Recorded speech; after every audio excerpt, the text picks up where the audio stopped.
Hey guys, in today's video we're doing a comparison between the Nintendo Switch OLED and the Nintendo Switch Lite. I've owned both of these devices and thoroughly enjoyed both of them. Obviously the Switch OLED is the more premium of the two products and is obviously a little bit more expensive, but I think for the right person the Switch Lite is actually a better choice. So let's quickly talk about the differences between the two. So starting with the Switch Lite, obviously this is a lot smaller and it doesn't give you the option to remove the Joy-Cons on either side. It doesn't come with the dock, so you can't plug it into your TV and use it, and it is much lighter and much more portable. Looking around the device, it still has the exact same button layout.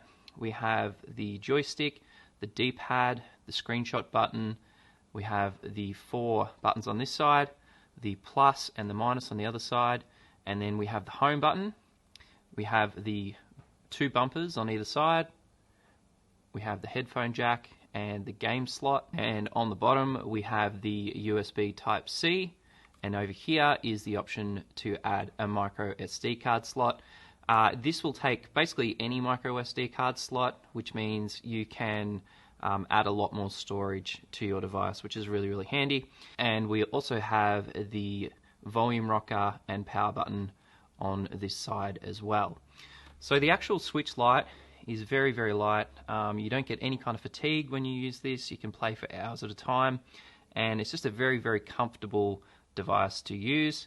I often will actually pick this up over the Switch OLED just because it feels like a very personal experience because it's such a small, compact device.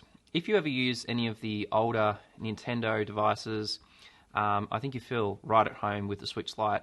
It's sort of just that kind of Game Boy taken to the next level, and it's such a great device. I really do enjoy playing this. So guys, if you're a family that wants to play classic Nintendo games and modern titles, I think the Switch OLED is definitely the best choice. So this is exactly the same dimensions as the original Switch, but it has a much bigger, much brighter OLED panel, which I'll show you in a moment. It's beautiful. So moving around the device, we obviously have the 4-way D-pad. We have the stick on the left, the minus button, the 2 triggers on either side, the power button, volume rocker. We have the heat pipe, headphone jack, and game slot. And then on the other side we have the 4 buttons, the second Joy-Con stick, the home button, and on the bottom we have the USB Type-C connection. And with this model, the Switch OLED, they have actually improved the kickstand. So this will actually pop out, and it's got a much larger area, which means it sits really comfortably on a desk. So if you go away for the weekend and you want to take the Switch, you can conveniently get the kickstand and put that up, and it will give you a much more secure stand to play the games on. Underneath the stand, you can see there is a micro SD slot. So again, having that is very handy because you can store all your games on there, so you don't take up all the storage inside the device itself. So the beauty of the Switch OLED and even the Switch OG is the fact that the Joy-Con controllers come off, and you can use those separately on this device, which is really, really handy. So you can essentially put your kickstand up and you can play games like this while the Switch is on the desk. A very handy way to, travel and play games. It's great for kids, in the back seat of the car or on a plane. It's also a really great way just to play your favorite games and still have a great experience on a beautiful OLED panel. Now, technically speaking, the hardware or the processor in both of these is the same, and games will play identically on both. The Switch OLED, even though that is a newer device, it is still just the same in terms of the actual processing speed. So you'll get the same game experience no matter which of these two devices you pick up. This one has a slightly smaller internal storage space, meaning you won't fit as many games on the actual internal storage of the Switch Lite. The Switch OLED has a bigger hard drive, but in saying that, if you get an SD card, I'll link some of my favorite ones below, you'll have the exact same storage depending on which card you pick up. Okay, so if we look at the actual devices when they're both turned on, you can see that the Switch OLED really has this truly impressive AMOLED panel. So if you're not familiar, Super AMOLED has very dark blacks and very vibrant colors. If you've ever seen like a modern day iPhone 13 or Samsung device, they all have this very beautiful, richly detailed screen, and that's exactly what Nintendo has done with the Switch OLED.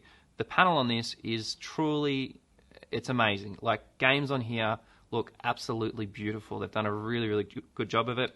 You know, playing classic games like The Legend of Zelda, I've been playing Splatoon 3, they just look incredible. They're just so vibrant and rich, and I think really this is kind of the selling point for the Switch OLED.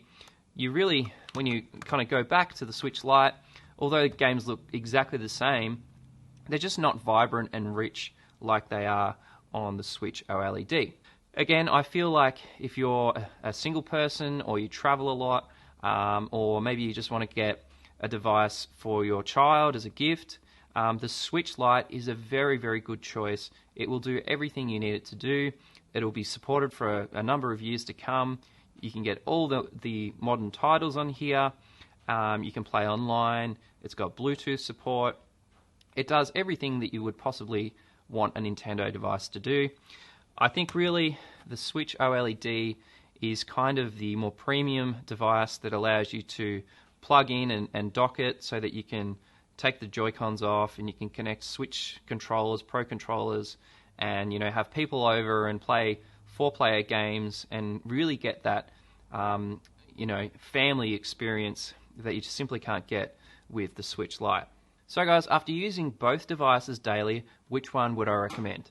Well, personally, I think if it's a gift for a child, or you're traveling a lot, or you want something that's ultra portable but still gives you a really great experience, it's definitely the Switch Lite. However, if you're a family or you've got multiple people that want to play games on the TV at home, it definitely should be the Switch OLED. Again, the display on here is really, really good. Like, it's very, very impressive. And I really just think if you want to get the very best experience from the Switch, it definitely has to be the Switch OLED. Now, one final thing I'd probably just recommend, if you do get the Switch OLED, I would suggest that you pick up a screen protector. They're very cheap. You can get one for about $10, and it just puts a protective coating over this beautiful display, and it means that you won't get marks and scratches, especially handy if you've got young kids and you don't want it to get damaged. Okay guys, I hope you enjoyed that short video. Just to finish off the video, I'm going to play a couple of quick games, and you can see what they look like on both devices. You can stop the video here if you like, and click the links below if you want to purchase either device, and I will see you in the next video. Cheers!